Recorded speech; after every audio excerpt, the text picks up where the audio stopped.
bookshelves. Parang sira-sira na rin. Marami pang gamit. Pero nanggagaling sa taas.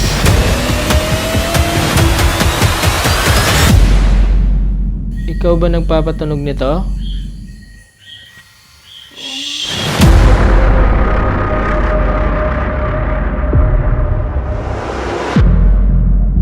Gabi na nang marating namin ang lokasyon.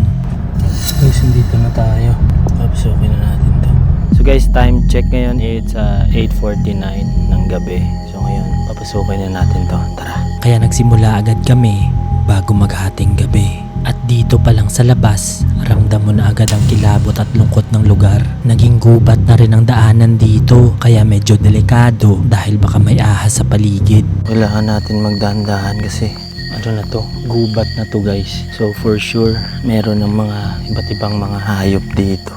Kaya mag-ingat tayo, tingin-tingin tayo sa baba kasi baka may ahas. At pagdating namin sa gitna, natanaw na namin ang eskwelahan. Kita na dito guys. At sa kabilang banda, marami pa palang bahay na abandonado. Kaging dami. At nang dumiretso pa kami, ito ang tumambad sa amin. Yan na siya. Kagi, tumatay yung balayibo ko lang. Isang abandonadong eskwelahan na unti-unti nang nabubulok ng panahon. Hinayaan lang nila. Dito may daanan. Dito meron kaming nakitang 3 pathway. Ibig sabihin, maraming abandonado ang nakapaligid dito. Tapos dito merong daanan. Tapos dito isa meron din. Kaging creepy. What the heck? Habang papasok nakita namin to. Mga plaka. Mga lumang plaka na nakakalat at unti-unti nang nabubulok. So matagal na talaga siyang abandonado kasi mga plaka pa yung mga nila ginagamit para sa music guys. Nadaanan din namin ang maliit na basketball court nila.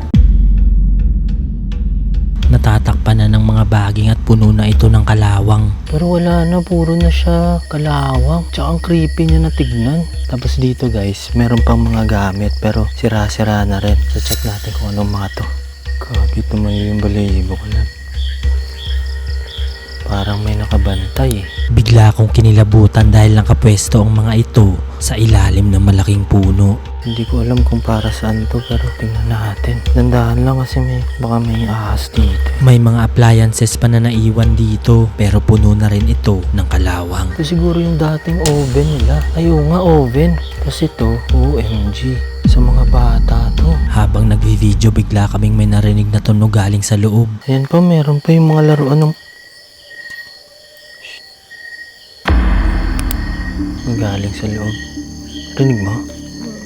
Nag-decide kaming puntahan para tingnan kung saan ito nanggagaling. Pero habang papunta, bigla namin tong nakita. What the heck? Ano to? Kaki? Para saan to, lab? Yan mga equation. Oo, libro siguro to ng bata, guys. Meron pa dito, naiwan. At nang dumiretso kami sa loob, ito ang nakita namin. Kagi, ito talaga yung mga nakikita ko dati sa pelikula. Ito yung mga design ng mga bahay nila eh. During 80s, 90s. Bakas na din dito ang kalumaan ng ibang parte at halata na din na matagal na itong inabandona. Yan o, yung iba, feeling ko yung iba na to, meron pa tong mga foam pero wala na, tanggal na. Ito yung drawer na to, ang tagal na nito, puno na ng kalawang. At pagpasok namin sa loob, tapo.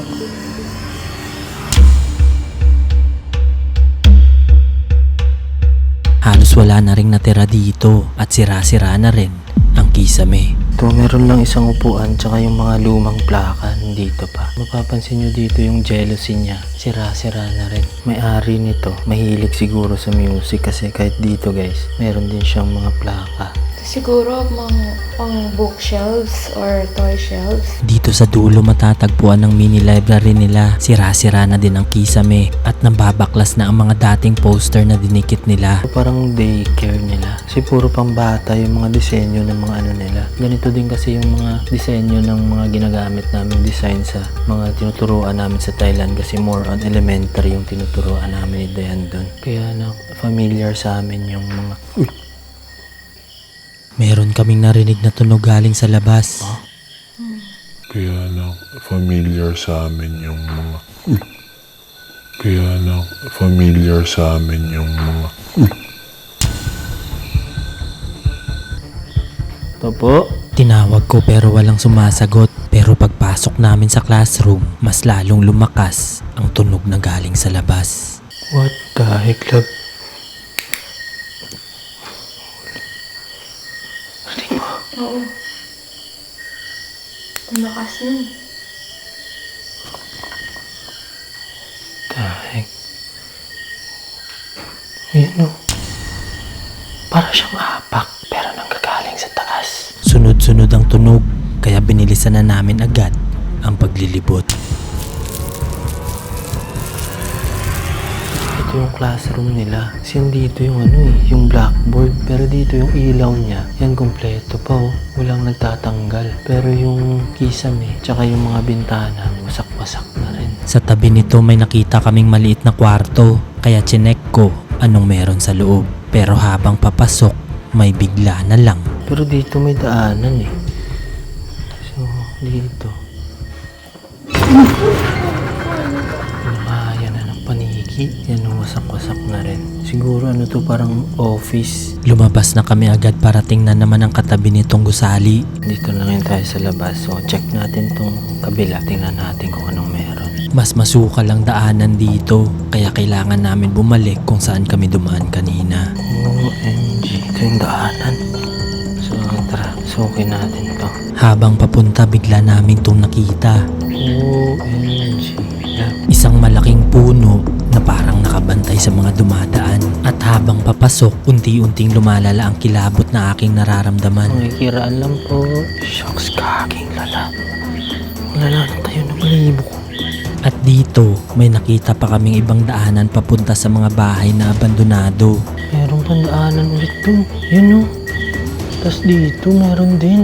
OMG. Marami pang bahay dyan. Oh my God, ito na yung isa guys. Pumasok na kami agad dahil lumalalim na ang gabi. May mga tunog kaming naririnig at maya-maya lang. Ay, ibon yan. Ay, ano na yung lipad? Uy! Biglang may kumaluskos sa mga puno. Kaya nagbandali na kaming pumasok, baka may ahas sa paligid. Lalo pang nasa gitna kami ng gubat. So, check natin kung ano to. Kasi kanina, yun yung school. So, ito, hindi ko sure kung ano pa to. Kung bahay ba to or ibang facility na naman.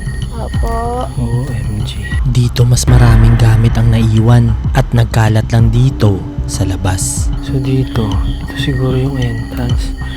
So, pero ito, Dederecho na sana kami na may maaninag kaming kulay puti sa dulo. ano ba yan? What the heck? Puntod? Puntod dyan? Check muna natin to. Meron pa dito mga ID. Electrical engineer. Siguro yung mga nakatira dito. Yung dating nagtatrabaho sa minahan. Lumang oven pa kasi. Yung on-off niya, pa ganun, di pa ganun. Akala namin nung una bahay talaga hanggang sa may nakitang mga papeles si Dayan. Dito ang daming libro nagkalat. Oh my God. O nga, no? Ano yan? Guide, protective relieving. Ano ibig sabihin yan? May mga model number pa siguro sa engineering nga, 'di ba? Yung nakita mong ID kanina.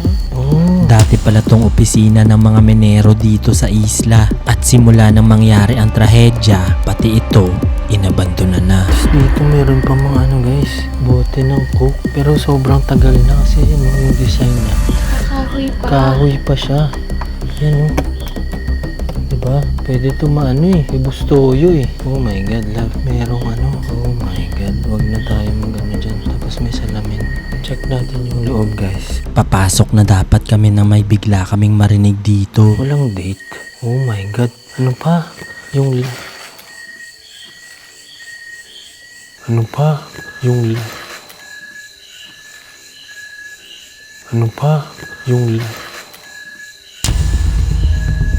Kaya binilisan na namin para masimula na ang investigation. is 2010. Kasi ito, nagsimula siya ng 2000. Tapos, yung next is 2007. Tapos yung pinaka-last na merong tao pa siguro dito is 2010. Kasi yung census niya, ito na lang. Yan, 2010 na. Pumasok na kami agad para tingnan anong meron sa loob. Merong daanan sa likod. Merong papunta sa likod. Meron sa taas. Chinek muna namin ang baba para tingnan anong meron dito. Shh! Shucks, ito pala kahoy din to. Oh my God. Mga kwarto. Meron dito 3 kwarto at sobrang luma na ng mga itsura nito. Ito, meron dito guys. Ito yung kwarto nila dati. Sobrang luma na. So, check muna natin dito. Ito bukas. Ba't ganun yung amoy? Ito, amoy malansa. Sobrang lansa ng amoy dito, kaya lumipat agad kami sa kabilang kwarto pero hindi namin inaasahan ang aming nakita. Oh my God, love. Oh my God. What the heck? May kamay. OMG. Tara na. Huwag tayo dito. Sumakit ulo ko dito.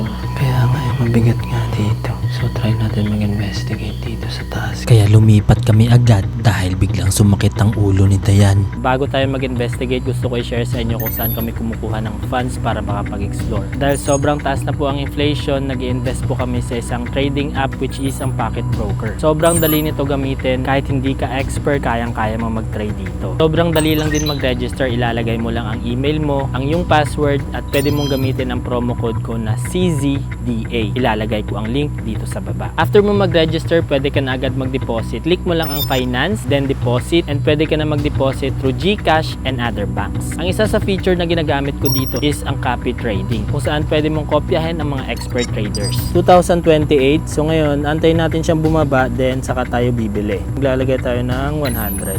Yun. So antayin lang natin siya kasi tataas din yan siya. Yun. So from 228, so ngayon meron na tayong 2119. After mo mag-trade, pwede mo na agad kunin ang balance mo. Click mo lang ulit ang finance and pili ka lang kung saan mo gusto i-send ang balance mo. Huwag mong kalimutan gamitin ang promo code ko na CZDA para meron kang 100% bonus. Ilalagay ko ang link dito sa baba. Kaya tara, samahan nyo na ako ikutin to. Medyo delikado kasi yung ano niya, yung flooring, yan may lamat na. Medyo delikado dahil marupok na ang sahig nito. Isang pagkakamali lang natin dito, hindi natin alam, baka diretso tayo sa baba. Gandahan lang. OMG. Shucks, yun ang sinasabi ko. Naiwan pa dito ang mga lumang lampshade nila. Minsan ka na lang makakita ng ganito ngayon kasi lahat puro na modern. Pero dito guys, feeling ko classroom din or library. Akala ko nung unang classroom o library nila, pero dito pala ang faculty. Yung upuan niya guys. So, Yung table. oo, pero ang creepy guys. Luma na siya. Pagpasok sa loob, biglang nangyari to. Ito yung toilet nila. Oh! Biglang nag-crack ang sahig at dito kami nagtaka dahil iba ang temperatura. What the heck? Tsaka iba yung temperatura dito kaysa sa baba, no? Malamig dito. Kaya nga eh. Ba't ganun? Malamig dito banda guys. At nang lilipat na kami, bigla ko tong nakita. Oh my God. Elementary school? Oo nga no. Yan no. Oh, dito pa guys. Naiwan pa dito ang report card nila. Satisfactory. Tsaka may NS. Ano yung NS? Ay, hindi. NI. NI? Needs improvement. Pero past lahat. Oh, yan yung mga report card guys. Ito yung mga dating report card pala. Yan kasi parang online na lahat eh, no? At dito sa likod, natagpuan namin ang kitchen area nila. Yung kitchen area nila guys. Ano, dito yung mga lababo. So ito siguro, ito yung teacher's lounge nila or faculty, no? Pero sira-sira na rin dito guys. Sira na yung mga cabinet, pati yung mga lababo, wala na rin. Tinanggal na rin. Ito pa yung load dati, oh. Ganyan mag-load eh. Sa pinakalikod na bahagi naman, matatagpuan ang kanilang pahingahan. What the heck? Ito siguro yung ano, rest area ng teachers guys. Kasi meron mga higaan, oh.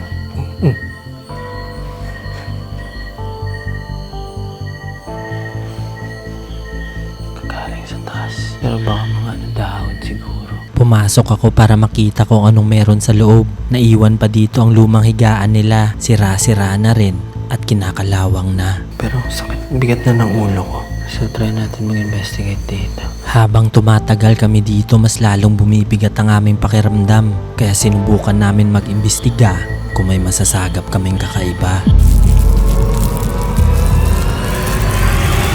Ito muna unahin natin. Kung wala tayong masasagap, then wala talaga. Pero kung meron, dun tayo magsisimula mag-investigate gamit tong mga music box and yung REM pad.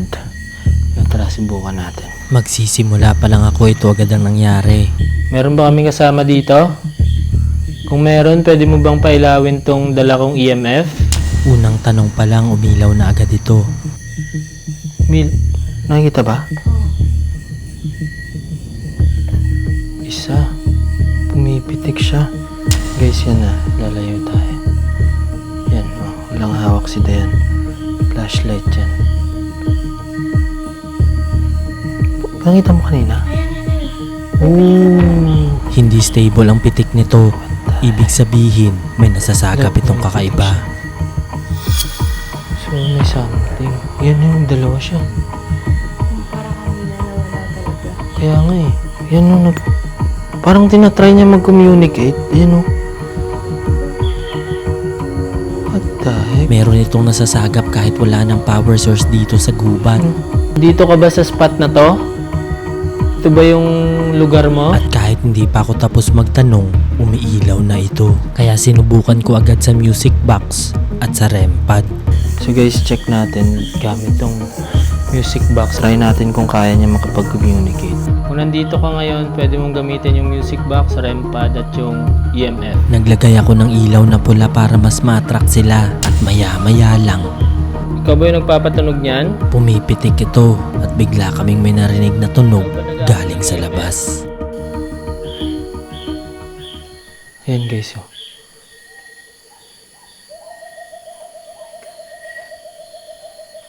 What the heck? At maya-maya lang, Pwede mo bang patunogin yung isa sa gadgets namin?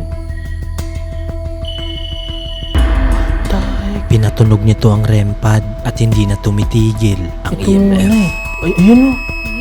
What the heck? Guys. Ooh. Guys, wala kaming hawak or anything. Yan oh. Flashlight lang to. At maya-maya lang, may narinig kaming mga yapak galing sa labas. Kung ikaw nagpatunog ng gadgets, ayun na guys, pumipitik siya. Shit, may hapak. Nakiusap ako kung kaya nitong patunogin ng music box. Pwede mong patunogin yung mga dala kong gadgets dito. Kung oo, pili ka lang dyan sa tatlo. What the heck yung EMF guys? EMF ang pinapatunog nito pero maya-maya lang. EMF tsaka music box ay yung REM pad yung pinapatunog niya.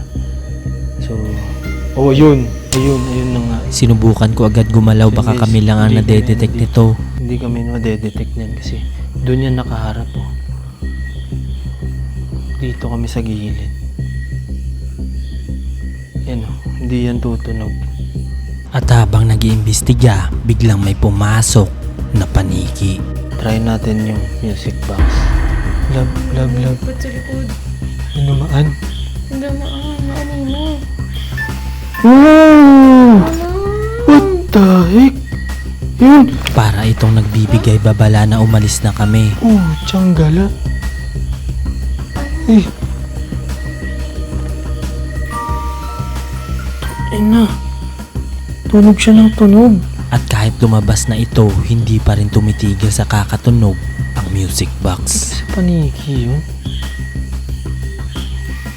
Oh my god guys, wala na yung paniki ah. Ikaw ba nagpapatunog nito?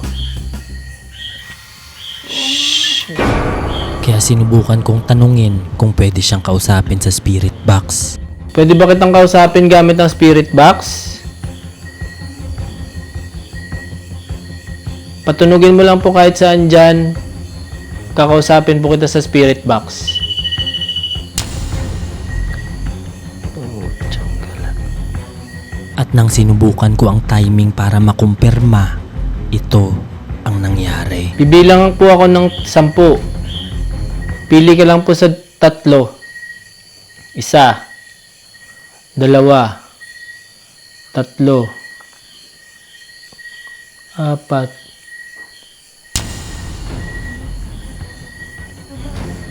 Ikaw po ba yung nagpapatunog? Oh, tsanggala. Siya nga. So, try natin mag-speak. Ayan oh. Try natin mag-spirit box. Kaya sinubukan ko agad sa spirit box. Pwede bang malaman kung meron akong elemento o spirito na kasama dito?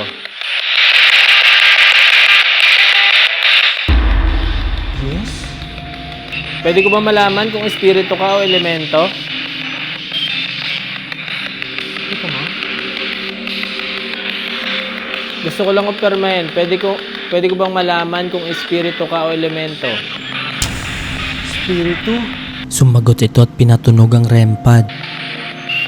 Ulitin ko po, espiritu ko po ba o elemento?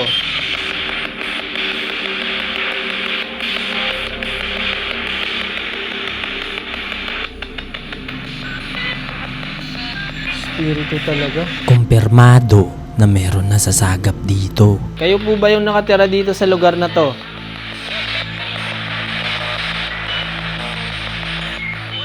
Yes. Babae ka o lalaki?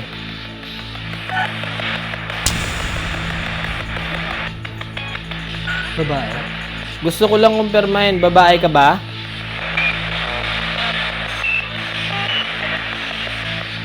Babae. Pwede ko bang malaman pangalan mo?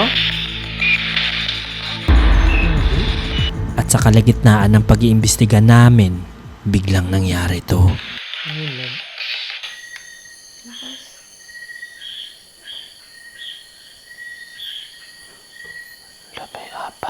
May mga naririnig kaming yapak galing sa labas. Parang papunta ito sa amin at maya-maya lang. Lab, parang may umakyat. Tang ina yan.